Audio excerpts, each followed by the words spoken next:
Salam para sahabat yang dikasihi Tuhan. Ada seorang teman saya bertanya begini kepada saya. Bagaimanakah caranya menghilangkan perasaan bersalah setelah kita mengaku dosa kepada para imam di gereja? Para sahabat yang dikasihi Tuhan, mungkin kita masih ingat ada seorang tokoh yang sangat terkenal di dalam Alkitab kita. Namanya adalah Rasul Paulus. Sebelum ia menjadi Rasul Kristus, ia pernah membunuh orang-orang Kristen. Lalu bagaimanakah cara Rasul Paulus mengatasi rasa bersalahnya itu? Para sahabat, rasa bersalah pada saat setelah kita melakukan dosa atau perbuatan yang salah di hadapan Tuhan, itu adalah sesuatu yang sangat positif. Sebab rasa bersalah tersebut dapat menghantar kita kepada pertobatan sejati. Namun setelah dosa kita diampuni oleh Tuhan, maka kita tidak selayaknya membiarkan rasa bersalah itu terus-menerus menghantui kita. Sebab hal itu malah dapat menghalangi kita untuk bertumbuh dalam iman, dalam pengharapan, maupun dalam kasih. Seseorang yang membiarkan dirinya terus dipenuhi rasa bersalah harus berhati-hati agar jangan sampai terjebak kepada perasaan putus asa, berpandangan bahwa Tuhan itu tidak berkuasa untuk mengampuni dosanya yang telah sedemikian besar yang dilakukan. Ini malah akan menjadi dosa yang jauh lebih serius dari dosa-dosa yang telah dilakukannya, sebab termasuk dalam kategori dosa menghujat Roh Kudus yang tidak dapat diampuni. Karena ia sendiri tidak percaya, tidak yakin bahwa Tuhan dapat mengampuni bahkan dosa seberat apapun, asalkan ia yang melakukannya sungguh-sungguh mau hidup bertobat, mau transformasi. Pengalaman bertobat Rasul Paulus merupakan pengalaman rohani yang sangat istimewa. Saat Kristus sendiri menghampirinya dalam rupa cahaya saat perjalanan menuju ke Damsyik, Tuhan menyapa Saulus, "Saulus, mengapa engkau menganiaya aku?" Di Kisah Para Rasul 9 ayat 4. Sebab pada saat sebelum mengenal Kristus, Rasul Paulus sering menganiaya para pengikut Kristus, yaitu para jemaat-jemaat perdana.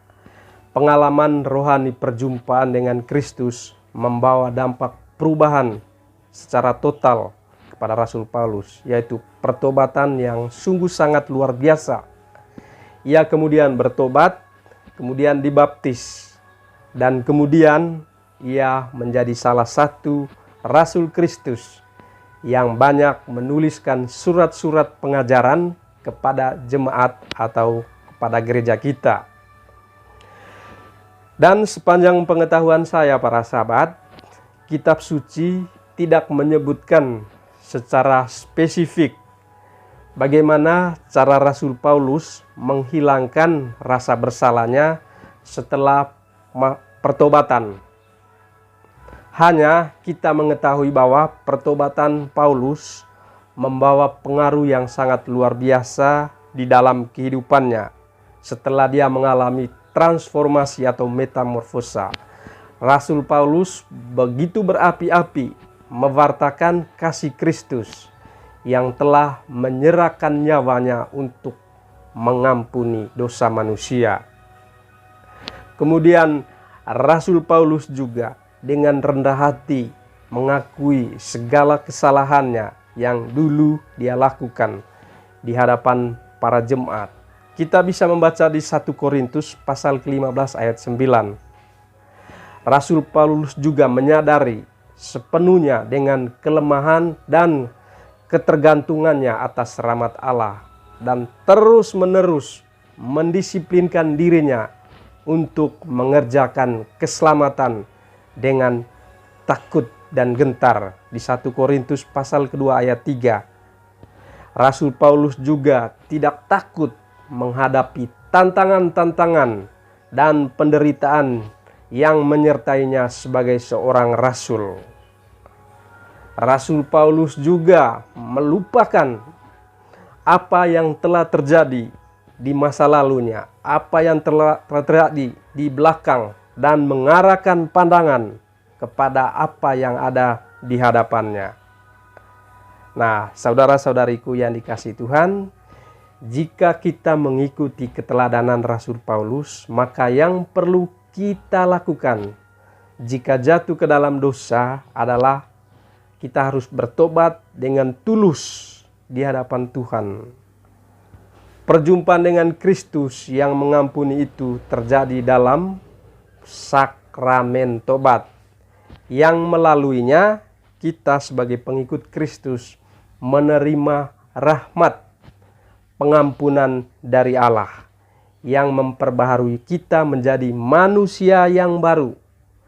Maka saudaraku, pertobatan ini harus terjadi secara terus-menerus dalam kehidupan kita.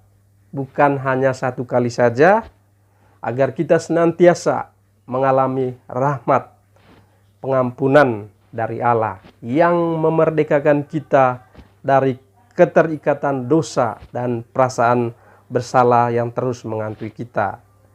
Semoga setelah menerima pengampunan Allah, kita tidak terus merasa bersalah. Sebaliknya, kita malah harus menumbuhkan dalam diri kita rasa syukur yang tanpa henti atas kebaikan-kebaikan Allah yang tak terbatas, atas pengampunan yang kita terima, dan terus berjuang semampu kita untuk membalas kebaikan-kebaikan Bapa kita di surga. Terima kasih para sahabat, semoga video ini bermanfaat bagi kita, agar kita jangan lagi dihantui oleh rasa bersalah kita, rasa berdosa kita. Setelah kita mengaku dosa, setelah kita menerima sakramen pertobatan, yakin dan percayalah Tuhan telah memperbarui kita. Mari tetap menjaga kesucian, kekudusan hati kita, terutama dalam masa Advent menuju Natal yang makin dekat ini. Tuhan memberkati. Amin.